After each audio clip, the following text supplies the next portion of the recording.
네, 안녕하세요. 산업안전 지도사 기계안전 분야에서 이제 2차죠. 이걸 준비하는 데 있어서 많은 분들이 궁금을 하십니다. 답을 어떻게 써야 될 것이냐. 제일 많은 질문 중에 하나가 이거일 것 같아요. 그러니까 내가 공부를 하는 데 있어서 충분히 기억에는 이렇게 남아있는데 도대체 쓰는 방법을 모르겠다.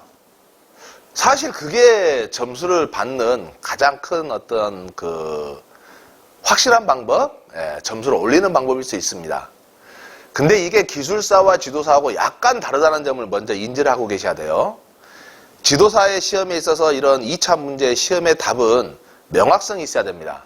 그 명확성, 즉 확실성이 있어야 되는 건데, 먼저 산업안전 지도사 2차 답안지 작성 요령을 본다라면은 문제는 총 이렇게 9문제가 출제가 됩니다.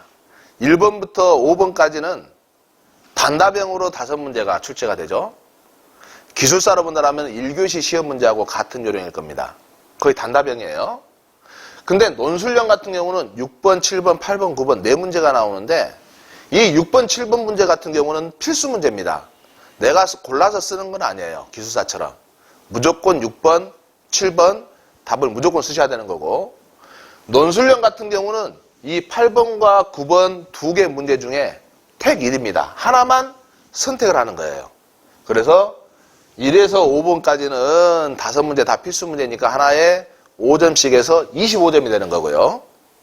이것은 한 문제 25점, 한 문제 25점에서 50점이 되는 거죠. 그러면 이것까지 합하게 되면 7번까지 75점이 되는 거죠. 둘 중에 하나 선택해서 25점짜리니까 합쳐서 100점인 거고, 이거 전체 합계가 60점 이상이 된다라면은 이게 이제 합격이 되는 거죠. 참고로 이것은 채점을 누가 하냐면 채점위원님들이 하실 겁니다. 세 분이서 채점을 하는 거죠. 그래서 A라는 사람, B라는 사람, C라는 사람이 채점을 해서 A라는 사람의 점수, B라는 사람의 점수, C라는 사람의 점수 전체 점수에 나누기 3을 하게 되면 평균 60점 이상이 돼야 되는 거죠. 이제 이런 게 있습니다. 여러분들이 만약에 2차 시험을 보고 난다라면 합격과 불합격과 상관없이 내가 본 1번 문제는 점수가 몇 점이었는가 같이 공개가 됩니다. 똑같이. 그래서 나 이거 5점 맞는 것 같은데 4점이다 하게 되면은 점수가 뭔가 부족했구나. 아니면 어떤 사람은 나 이거 3점 정도밖에 안 될 것 같은데, 근데 써라는 거 일단 다 썼는데 점수 안 나올 것 같은데 했는데 5점이 나오는 경우가 많아요. 그런 경우를 바탕으로 수험생들의 어떤 점수를 획득한 걸 바탕으로 얻은 도출을, 그 결과를 여러분들에게 지금 설명을 하고 있는 겁니다. 그 결과 단답형의 문제는 어떻게 작성하시면 되냐면은 산업안전 기사 필답 보듯이 작성하시면 됩니다. 그냥 있는 그대로 답을. 예를 들어 볼까요? 라면을 끓이는 데 있어서 3가지의 재료에 대해서 쓰시오. 물, 면, 스프. 3가지 썼어요. 당연히 점수가 안 나올 것 같은데 5점이 나옵니다. 근데 만약에 5가지를 쓰시오. 나는 3가지만 공부했는데 물, 면, 스프. 뭘까? A 모르겠다. 냄비. A 모르겠다. 화력을 줄 수 있는 가스레인지. 그렇게 써본 사람도 있는데 5가지 이렇게 썼는데 나 이거 3점만 나올 것 같아 라고 생각합니다. 왜? 5가지라고 했는데 3가지는 맞는 것 같은데 이 2가지가 확신이 없거든요. 근데 시험 점수 결과를 봤더니 웬걸 5점이 나오는. 그래서 우리가 생각하는 범위의 답이 들어있는 것도 의외로 많다라는 겁니다. 결론은 뭐냐? 단답형은 있는 그대로 단답형으로 산업안전기사 필답 보듯이 그렇게 쓰셔도 답이 된다는 겁니다. 왜? 문제에서 요구하는 그 내용에. 근데 기술사는 그러지가 않죠. 기술사는. 그래서 지도사의 어떤 시험과 기술사의 시험을 본다면 지도사가 더 쉬웠어요 라는 분들이 의외로 많이 나옵니다. 그 차이가 바로 이런 데서 나올 수 있는 거죠. 이제 논술형 같은 경우는 약간 다를 수는 있습니다. 왜냐하면은 이제 논술식으로 쓰기 때문에. 근데 기승전결이 뚜렷해야 되죠, 논술형은. 그래서 크게 3가지 분류로 나눕니다. 서론과 본론과 결론으로 해서. 그래서 그렇게 작성하는 논술형은 어떻게 작성하는 게 가장 모범적이라기보다는 어떤 게 가장 합리적일까라고 본다라면은 그것을 설명할 수 있는 것은 뒤에 따로 설명을 하겠습니다. 그러면 한 가지 더. 안전과 관련된 시험 문제에서 단답형에서 1에서 5번 사이에 안전관리에 있어서 포엠에 대해서 쓰시오. 맨, 머신, 미디어, 매니지먼트. 이렇게 쓰시면 답이 되는 거죠. 근데 아까 우리가 라면 끓이듯이 면, 스프 그러면 사실 좀 퀄리티가 떨어지죠. 그래서 이런 포엠을 쓸 때 만약에 이런 문제가 나온다라면 맨, 머신, 미디어, 매니지먼트 이렇게 영어로 쓰시는 것도 괜찮지만 거기에 맨이 무엇이고 머신이 무엇이고 매니지먼트가 무엇이고 미디어가 무엇인지 그것을 약간의 설명을 기다려 주는 건 좋죠.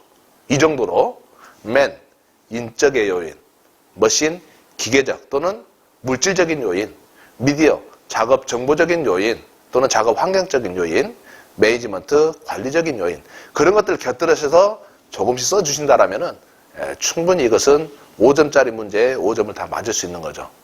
물론 여기서 서술식으로 좀 더 장황하게 쓰셔도 상관없습니다. 하지만 답은 맨, 머신, 미디어, 매니지먼트가 무엇인지만 쓰셔도 이 네 가지만 쓰셔도 답이 나오기 때문에 그래서 이렇게 단답형을 한번 보시면 될 것 같아요. 그렇다면은 조금 전에 말씀드렸던 이제 논술형에 해당되는 것이 있겠죠. 논술형을 본다면은 서론, 본론, 결론 이렇게 이제 대부분 기승전결에 맞도록 쓰고 있습니다. 그래서 해당되는 문제의 뒤에 보게 되면 논술형은 뭐뭐뭐뭐에 대해서 설명하시오 그렇게 나오는 거죠. 쓰시오라기보다는 똑같이 아까 단답형에 포엠에 대해서 쓰시오라고 되어 있지만 포엠에 대해서 즉 안전관리에 있어서 포엠에 대해서 설명하시오라고 해서 논술형으로도 똑같이 나올 수가 있습니다. 그럴 때는 이제 정확하게 나올 수 있는 거죠. 그래서 서론과 본론과 결론으로 답을 쓰시는 건데 여기서 두 번째 본론의 내용부터 설명해 드릴게요. 본론의 내용은 문제에서 요구하고 있는 핵심 질문에만 그대로 적어주시면 됩니다. 그러면 본론이라고 하면은 이렇게 적으면 되겠죠. 맨, 머신, 미디어, 매니지먼트 이런 식으로만 적어도 된다는 거죠. 그렇다면 서론은 내가 서론을 무엇으로 쓸 것이냐는 것은 방향들이 여러 가지 쓸 수가 있습니다. 예를 들어서 정의, 개요, 아니면 목적, 취지, 아니면 뭐 여러 가지 상태로 서론의 제목을 정할 수가 있는 거죠. 그래서 우리가 잘못 생각하게 되면은 1번 서론에서 그 밑에 씁니다. 그게 아니죠. 1번 서론의 제목을 이렇게 포엠을 한다면은 포엠의 취지가 맞나요? 목적이 맞나요? 개요가 맞나요? 개요나 정의가 되겠죠. 그래서 만약에 그래 한다면은 안전관리에 있어서 재해가 발생할 수 있는 것을 크게 네 가지로 분류한 거고 그 네 가지 앞에 M자 이니셜이 같기 때문에 포엠이라 하는 것으로서 맨, 머신, 미디어, 매니지먼트로 이렇게 인적 요인, 물적 요인, 작업 정보적이라든지 작업 환경적인 요인, 관리적인 요인을 말한다 하고 한다면 그게 서론의 1번의 내용이 되겠죠. 그 제목은 여러분들이 뭐 정의로 하셔도 되고 개요로 하셔도 되고 근데 2번 하게 된다면은 포엠의 구분 그래서 그 내용을 쓰시면 되는 거겠죠. 네 가지를. 마지막에 결론은 이 포엠을 통해서 우리가 어떻게 해야 될 것인가 그러니까 답이 3번 해가지고 결론이 아니라 그 결론에 해당되는 내용을 나는 포엠이라는 문제가 있다라면은 포엠에 대해서 내가 좀 더 추가적으로 할 수 있는 것들 여기서 뭐 문제점, 해결 방안, 제안, 올바른 방향 이런 게 이해가 될 수 있다고 하지만 만약에 이게 문제가 나온다면 저는 포엠을 통한 안전관리의 방향이라고 그렇게 적을 수 있을 것 같아요. 즉 문제점을 발굴해서 그리고 어떻게 대책을 세울 것인가 라는 식으로 그렇게 구성을 하면 될 것 같아요. 그러면은 예를 들어 볼까요? 하이니가 제시한 재해발생 도미노 이론에 대해서 설명하시오. 이런 것도 설명할 수 있잖아요. 그래서 이것이 만약에 논술형으로 아주 쉬운 문제일 수 있는데 처음에 서론에 정의가 될지 개요가 될지 목적이 될지 취지가 될지는 모르겠지만 개요나 정의가 될 수 있겠죠. 근데 어떤 용어의 정의를 하는 건 아니기 때문에 개요에 가까울 것 같습니다. 그래서 1. 도미노 이론의 개요 아니면 1. 도미노 이론이란 차라리 그렇게 적으셔가지고 하이니는 재해가 발생하는 데 있어서 그 과정을 크게 5단계로 나누었고 그 5단계가 1단계는 사회적인 환경 및 유전적인 요인 2단계는 개인적인 결합 3단계는 직접 원인인 불안전한 행동과 불안전한 상태 4단계는 뭐 사건, 사고 그리고 5단계는 재해, 상해 이렇게 연결되는데 이게 하나씩 단계적으로 넘어가기 때문에 이것을 도미노 이론이라 한다. 그리고 이 단계에 있어서 이 가운데 있는 3단계인 즉 직접 원인, 불안전한 행동과 불안전한 상태만 제거해도 재해까지 연결되지 않는 연결고리가 끊어지기 때문에 불안전한 행동과 불안전한 상태를 제거해서 재해를 예방할 수 있다는 식으로 해서 서론, 본론, 결론 쓰면 되는 거죠. 지금 저는 서론, 본론, 결론은 다 이야기를 했어요. 본론의 내용은 뭐였냐? 도매너 이론 5단계 쭉쭉쭉 나온 거, 그걸 설명한 겁니다. 그리고 결론에서는 가운데 있는 불안정 행동과 불안정한 상태만 제거해도 재해가 발생하지 않을 수 있다라고 주장을 했으니 거기에 관련된 불안정한 행동, 불안정한 상태를 줄여서 사고 예방하는 그런 방향으로 가야 된다는 식으로 결론을 도출한 거죠. 이렇게 논술식을 쓴다라면은 제가 말을 한 것은 몇 분 안 돼요. 하지만 그걸 글로 쓴다라면 거의 한두 페이지가 될 겁니다. 이제 개념은 잡히죠. 개념은 잡히신다라면은 이것을 어떻게 하면은 잘 쓸 것인가, 이렇게 대해서도 한번 좀 생각해 볼 필요가 있는 거겠죠. 그래서 여러분들이 봤을 때는 여기서 개요, 재해 발생 과정, 결론으로 방금 제가 설명한 내용대로 이렇게 써보는 연습이 정말로 필요할 수 있다고 생각합니다. 처음 했을 때는 잘 안 되거든요, 이게. 하지만은 논술형이든 아니면은 이 단답형이든 간에 어떻게든 간에 논술형으로 변형을 해서 내가 한번 이렇게 답을 만들어 보겠다. 이런 문제는 이렇게 답을 만들어 보겠다 해서 써서 기록하고 정리했다면 이제 그게 서브노트가 되는 거죠. 그렇다면 결론은 개요를 공부하냐, 뭐 재해 발생 과정이냐, 결론이냐, 이 문제에 대해서 해당되는 게 아니라 서론, 본론, 결론에서 그 본론의 내용이 무엇인가만 우리가 공부를 한다면 서론과 결론은 충분히 우리가 짜 맞출 수 있다는 겁니다. 결론은 그럼 어떻게 적을까?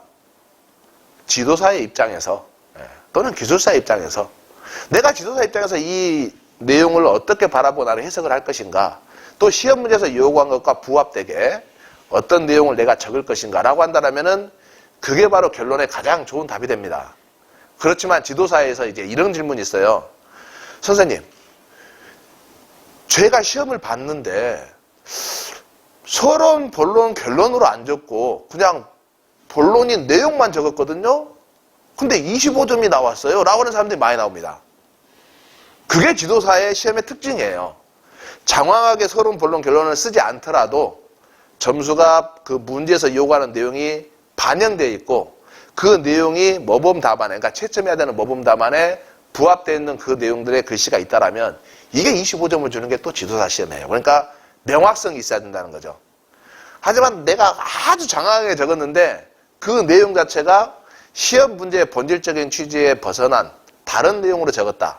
또 다른 내용의 답으로 적었다 하게 되면 그것은 점수가 0점이 될 수 있다는 겁니다.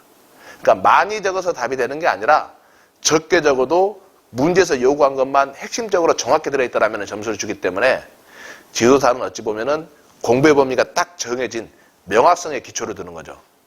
그러니까 답이 없는 문제를 물어보는 경우는 그렇게 많지는 않아요. 물론 있을 수는 있어요. 답은 있지만 우리가 잘 찾지 못하고 범위가 너무 넓은 거죠. 그것은 버려야 된다는 겁니다. 차라리 그게 낫다라는 거죠.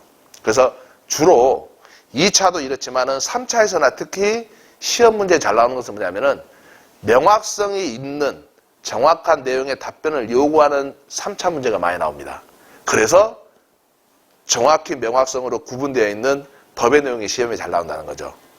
기술적인 사항도 있지만, 그래서 그런 명확성을 가지고 공부하는 게 오히려 지도사에서 이런 논술형에 대비하는 방법이지, 장황하게 내가 있는 지식 없는 지식 다 끌어다가 많이 적는다, 그것은 결코 올바르지 않다라고 이야기를 하고 싶습니다.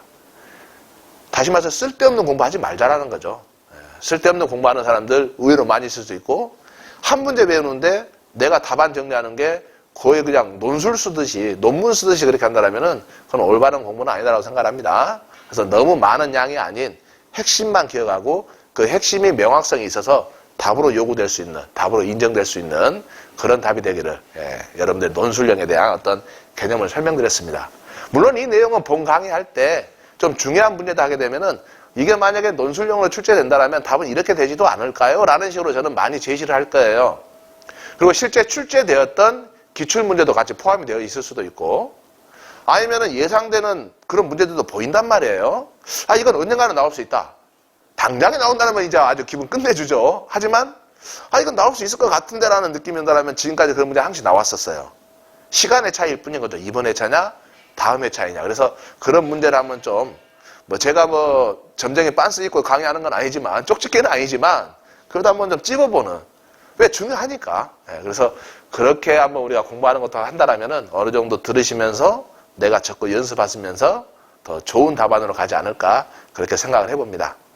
지금까지 이제 지도사에 있어서 단답형, 논술형을 어떻게 적어볼 것인가, 거기에 대해서 간단하게 여러분들에게 설명을 좀 드렸지만, 이걸 바탕으로 이제 교육이 진행된다면, 강의가 진행된다면 한번 써보시는 것이 아마 꽤 도움이 되지 않을까 싶습니다.